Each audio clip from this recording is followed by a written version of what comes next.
नमस्कार। हर हर महादेव। काशी से मैं पंडित रवि प्रकाश मिश्र आप सबों के समक्ष आज पुनः आपके लिए एक नया विषय जो आपके भविष्य में बहुत ही महत्वपूर्ण स्थान रखता है, ऐसे विषय को लेकर प्रस्तुत हुआ। आपके जीवन में, आपकी गृहस्थी में एक बहुत ही महत्वपूर्ण चीज स्थान रखती है, वो है जन्म कुंडली, जिसका तात्पर्य, जिसका संबंध ज्योतिष विषय से है। ज्योतिष के अंतर्गत जन्म कुंडली का बहुत महत्वपूर्ण स्थान है। ज्योतिष में एक विषय आता है पितृदोष।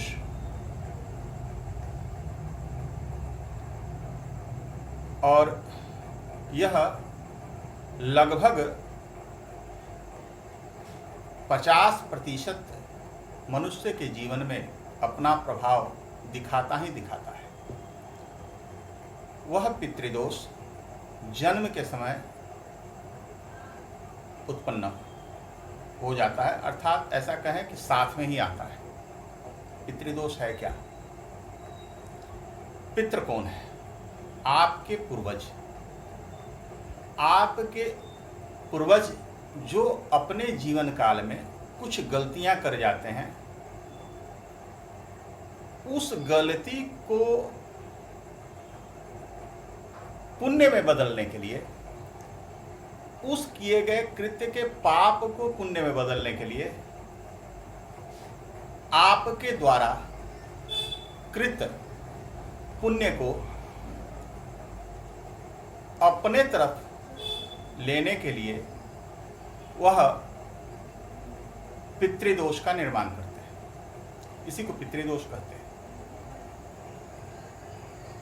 तो अगर आप पितृदोष का निवारण नहीं करेंगे तो वह पूरी जिंदगी को आपके नाश कर देगा।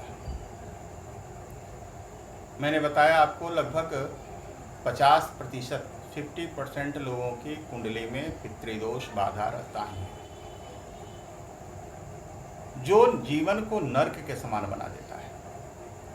आपके व्यवसाय में बाधा उत्पन्न करेगा, नौकरी में उत्पन्न करेगा, विवाह में उत्पन्न करेगा, शिक्षा में उत्पन्न करेगा, वैवाहिक जीवन में उत्पन्न करेगा, संतान बाधा उत्पन्न करेगा।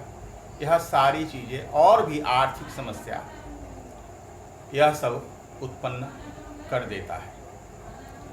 इसलिए अपने जीवन में आप योग्य ज्योतिषी से अपनी कुंडली दिखाकर यह पता लगाएं कि हमारी कुंडली में कहीं पितृदोष तो नहीं है।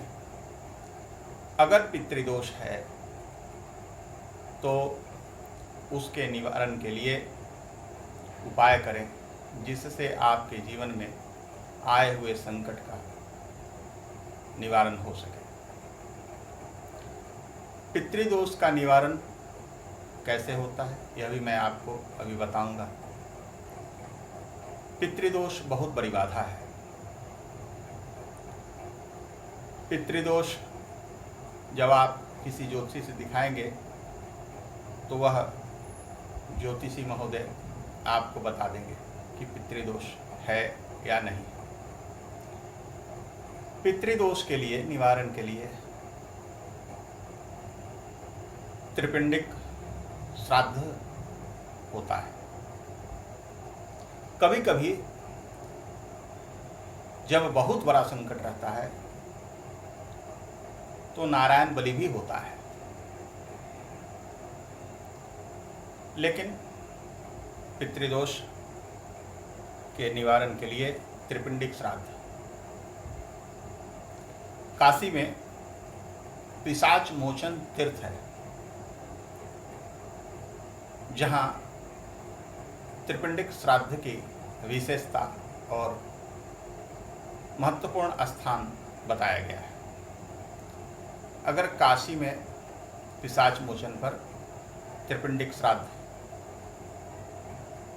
या आप काशी आने में अगर सक्षम नहीं हैं, या आपको लगता है कि मैं अपने घर पर ही, अपने गांव में, अपने शहर में करा ले, वो भी, उसमें भी कोई दिक्कत नहीं है। आप वहाँ भी योग्य ब्राह्मण से, योग्य पंडित से, हाँ इतना जरूर ध्यान देना है, विद्वान और योग्य पंडित हो जो आपका पूर्ण विधि विधान के अनुसार त्रिपिंडिक श्राद्ध कराए।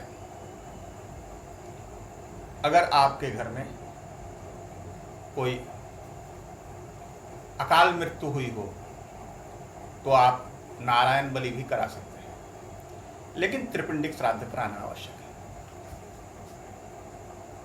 त्रिपिंडिक श्राद्ध से आप इसकी शांति पा सकते हैं। अगर आपके पास आर्थिक संकट है, किसी प्रकार की तंगी है आर्थिक, तो उसके भी उपाय हैं।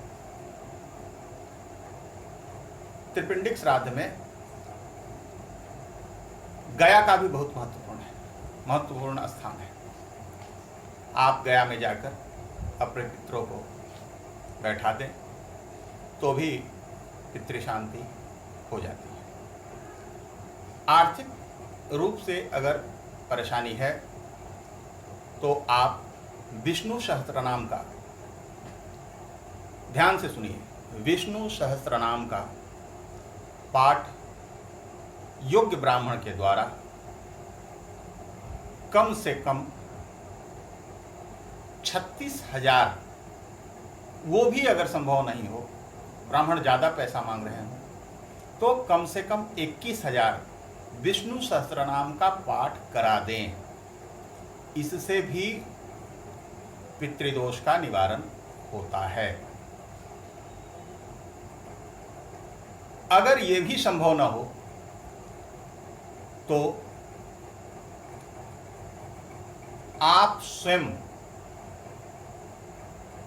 पितृदोष के निवारणार्थ विष्णु सहस्त्रनाम का पाठ करें।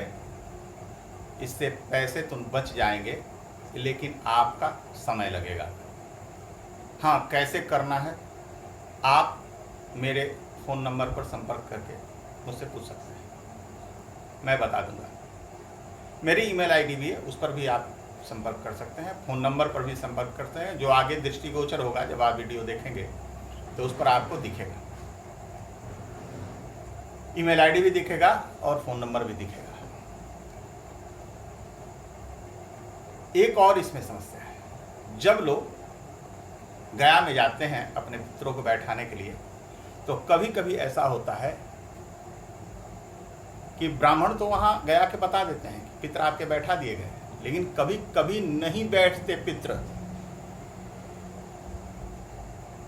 यह तब पता चलता है जब संकट ज्यों का त्यों बरकरार रहता है। हम, हमारे परिवार के बुजुर्ग गया गए और सारी विधि किए, परंतु हमारे पूर्वज वहाँ पितर बैठे ही नहीं, क्योंकि मेरा संकट तो बरकरार है। तो उसके लिए तंत्र क्रिया बताई गई है।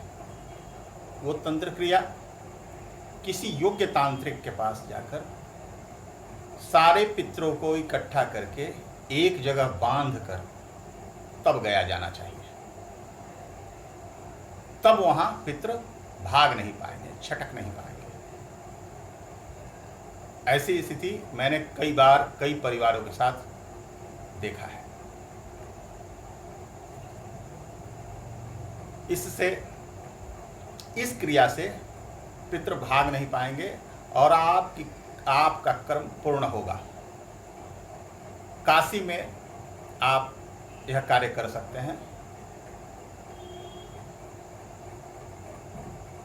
तो आज मैंने आपको पितृदोष निवारणार्थ कई तरीके बता दिए। संभव है आपको पसंद आया होगा।